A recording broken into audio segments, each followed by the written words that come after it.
Yeah, so can you please raise your hand if you have ever forgotten your phone at home and then you suddenly feel like your world is like ending? I don't know.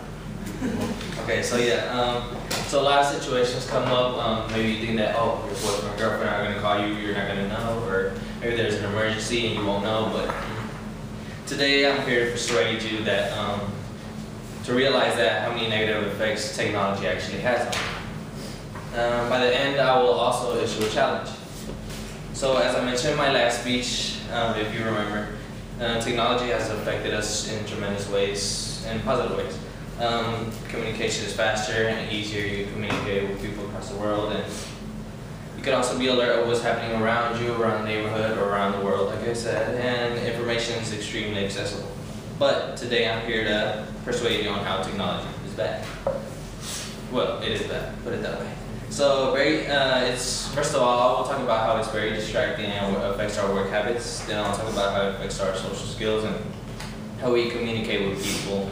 And then I will end it by talking about how it makes us lazy and reliant on, dependent on technology.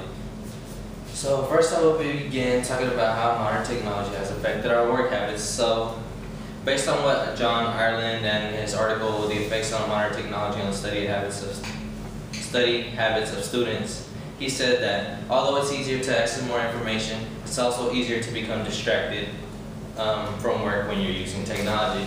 So have you ever found yourself doing some work on the computer, because we type work, right, or use the internet to research or whatever, but don't you ever get tempted to download a song, stream funny videos on YouTube, or check your bank account, or speak to someone online? So yeah, have you ever been on the computer and then you have some tabs open, one's Facebook and one's your Microsoft or whatever, and then you see the Facebook one blinking with the name of that person? So isn't that tempting, you would say? Or some, yeah, so pretty much, so anything's available with one click, and it's difficult to avoid technology when it's in front of you, pretty much, and most of the time it's in the education system. We're typing our work and doing something related with the computer. So yeah, and that's how it affects our work habits. And so now we'll move on to how technology affects social skills, our social skills.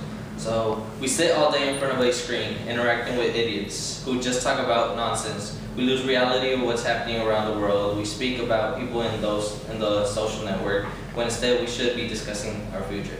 So I didn't say this directly, but it was some close friend of mine that I interviewed, and we may all not be idiots, but you get our point. I mean, has anyone experienced when you're just talking to some people or they're discussing drama and just nonsense, but you're still there because you feel like you don't have anything better to do? I'm pretty sure everyone's been there. So we gain nothing from it. It's not productive, and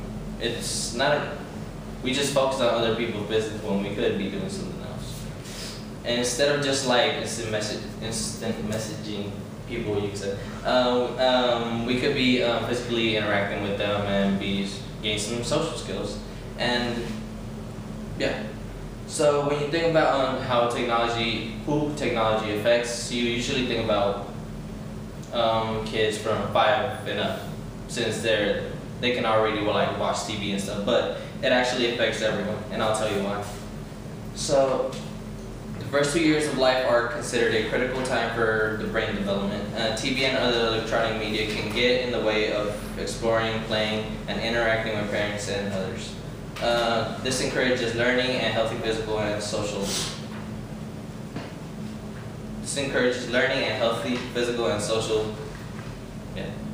Social skills. This is based on kidshealth.org, and exploring, playing, and interacting are all social skills fundamental in society.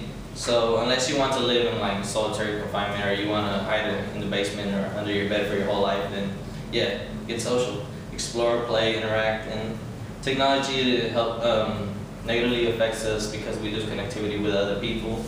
And yeah, now that you got a taste of how technology negatively affects our social skills, I will talk to you about my final point, which is that we become lazy and we become fully dependent on technology for every aspect of our lives. Not every, but pretty much many aspects.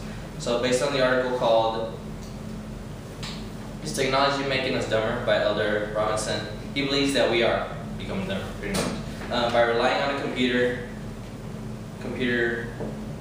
we stop training our minds and we stop filling our memory banks. So it diminishes the ability to solve like problems that are unaided, and we become more dependent on machines. And when we get an answer, we feel like we were superficially smart, but actually no, we're dumber. We're dumb because we are not building the networks on our brains to like solve a whole host problem. So having so much technology to assist us, we become really dependent. And then, for example, calculators. We could easily get one and solve a problem, but then we're not really taking the extra effort to think and develop our brains. So, and then we get accustomed to it, so it's even worse. And take the easy way, sure, why not? And what happens when you feel lazy for school? You might say, okay, I'll just stay in school. I'll ask a buddy of mine to send me the notes, or maybe the lectures are online. So it makes you actually lazier. And when you're lazy, that you get less physical activity. So and that could even bring more health problems. So yes, sir. I was talking to a friend of mine, and I don't know. I guess he was just trying to be funny, but he said maybe one day we'll have machines that are brushing our teeth, or even worse, maybe we have machines built inside our mouth that brush our teeth 24/7. So I thought that was pretty funny, but I mean, you never know. It makes you wonder. So when you leave home without your phone, try not to rely on technology for every aspect of your life. You can survive, or else humans wouldn't be alive today. So hopefully today I persuaded you in avoiding technology as much as you can, or avoid making it like the foundation of like pretty much everything in your life.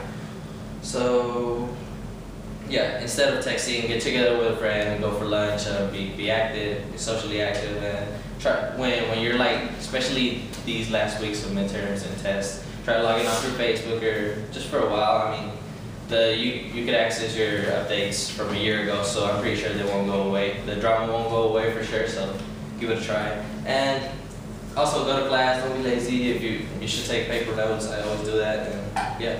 And I challenge you to avoid using as much technology as possible during these last week of finals, because I mean, you want to avoid those F's in them exams, especially if they can make or break you, because a lot of them are 25%, 20%, 30%. So that's 2 great letters there. So good luck with that, and thanks.